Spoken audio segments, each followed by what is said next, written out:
Amada Igreja, que a graça do nosso Senhor Jesus Cristo, a comunhão de Deus o Pai e a companhia do Espírito Santo sejam com todos nós, neste momento de proclamar e também de receber com o nosso coração, confiante no Salvador Jesus, a boa nova da ressurreição.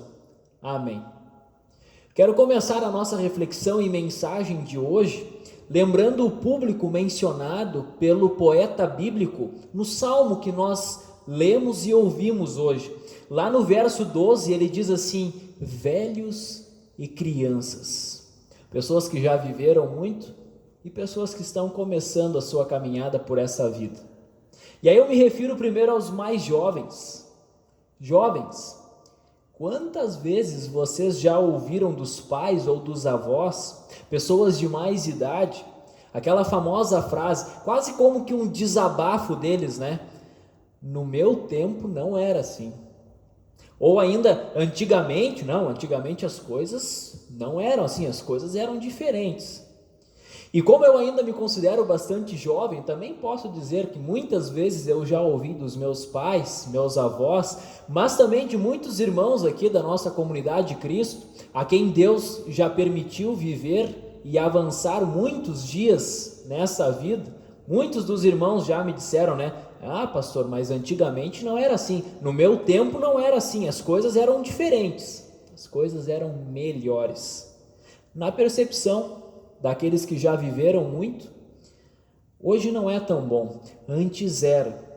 E as razões para isso, estimados irmãos, podem ser muitas. Pois me parece que, entre o medo e o pavor que os discípulos sentiam e estavam experimentando naquele início de noite, no domingo, o texto bíblico aqui de João fala ao cair da tarde, iniciando a noite, naquela primeira Páscoa, estava também aquele sentimento que vai além assim de um simples saudosismo, mas aquele vazio da falta que fazia o Senhor Jesus no meio deles, do jeito que era antes. E não cabe a nós, cerca de 2000 anos depois, com toda a história da paixão, da morte, da ressurreição de Jesus pronta diante de nós, culpar ou recriminar os discípulos. Imaginem a grande mudança, a guinada radical que aconteceu na vida daqueles homens. Eles participaram de todas as coisas maravilhosas que Jesus fez, e de uma hora para outra, entre aquelas coisas todas maravilhosas, gloriosas, observaram e viram Jesus passar pela vergonha e pela loucura da cruz.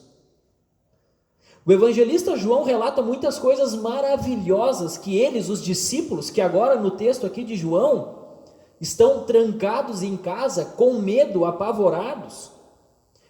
Ele relata muitas coisas que os discípulos, medrosos aqui, amedrontados, viveram com Jesus. Eles viram, por exemplo, 600 litros de água transformarem-se no melhor vinho. 600 litros, lá em Caná da Galileia. Eles viram também a cura de alguém que não andava há 30 anos, na entrada lá em Jerusalém. Eles viram 5 pães e 2 peixes alimentar pelo menos 5.000 homens, sem contar ainda mulheres e crianças, e ainda sobrar.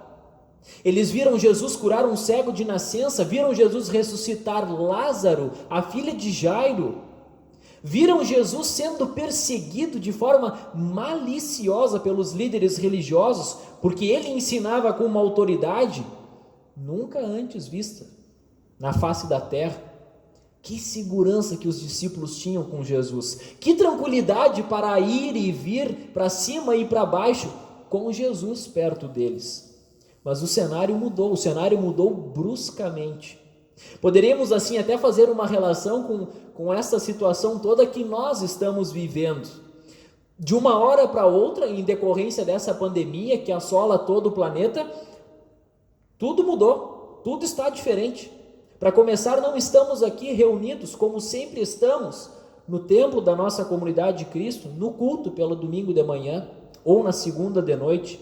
E aí logo vocês vão pensar comigo que, apesar do comodismo do nosso lar, apesar das facilidades de estarmos em casa, antes era melhor. Vocês não têm essa impressão também? Hoje estamos dentro de casa. Muitos, um pouco mais receosos, dizem estão até com medo de sair à rua, cheios de incerteza, preocupados. Assim estavam os discípulos também, trancados com medo. Há 3 dias não era assim. Antigamente era melhor.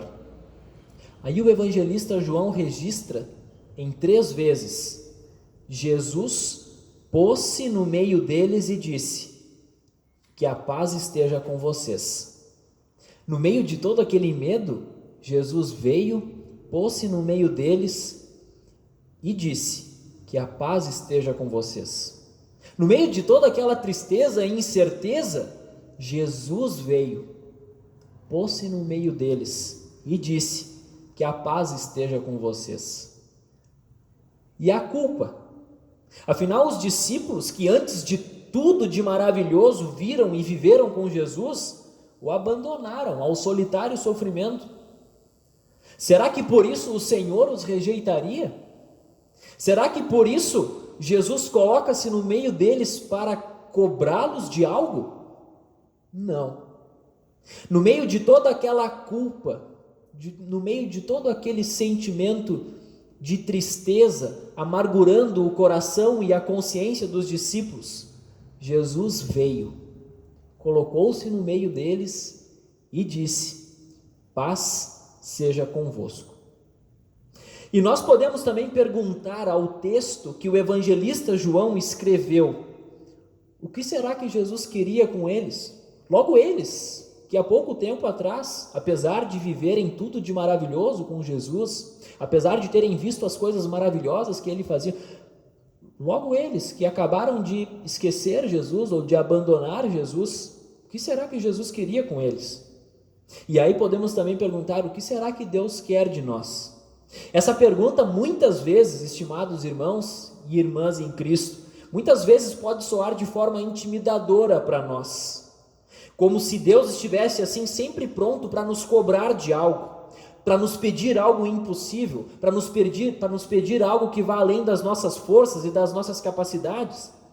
Mas a presença do Senhor Jesus, do Cristo que nos traz a paz, não nos indica simplesmente que Deus quer algo de nós, mas indica sim, simplesmente, que Ele nos quer para vivermos junto de si. Foi por isso que Cristo morreu e ressuscitou. Ele quer a mim, Ele quer a ti, e através de nós que anunciamos a paz do Salvador Jesus, Ele quer a todas as pessoas. Por isso, estimados irmãos e irmãs em Cristo Jesus, estando nós hoje com as portas trancadas, assim como o evangelista João relata aqui, Jesus veio. Assim como nós estamos, Jesus coloca-se em meio às tempestades e problemas e dificuldades que muitas vezes nos cercam. Jesus veio e coloca-se na tua casa, na minha casa. Apesar de hoje tudo estar diferente e dizermos que antigamente era melhor, Jesus ainda assim, coloca-se no meio do vosso lar, através da sua palavra, através do seu perdão, através da sua bênção entregue para cada um de nós, para nos dar a paz.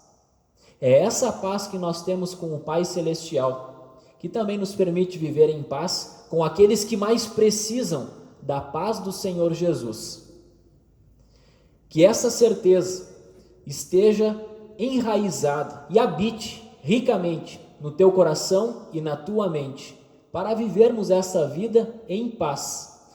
A paz que vem do perdão dos pecados, a paz que plenamente aproveitaremos no novo céu e na nova terra, junto do nosso bondoso Deus. Amém.